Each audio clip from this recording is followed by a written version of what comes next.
Hi my cutie pies. It's easy mushroom masala curry. First mushroom మనం clean చేసి పక్కన పెట్టేసుకుందాం. తర్వాత గ్రేవీ కోసం కాజు, టమాటో పేస్ట్ రెడీ చేసి పక్కన పెట్టుకుందాం. ఇప్పుడు మనం ప్యాన్ పెట్టుకొని అందులో హోల్ మసాలాస్ ఫ్రై చేసుకోవాలి. షాజీరా కొంచెం ఎక్కువ వేసుకుంటే బాగుంటుంది.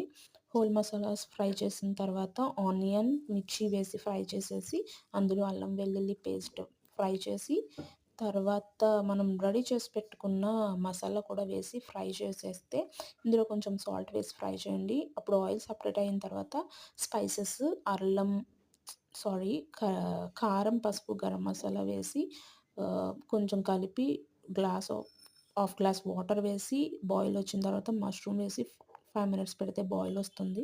కొంచెం దగ్గర పడ్డాక కస్తూరి మేతి ఉంటుంది. ఆ కస్తూరి మేతి లాస్ట్‌లో కొంచెం వేసేస్తే రైస్‌లోకి, రోటీలోకి అన్నిట్లోకి బావుంటుంది.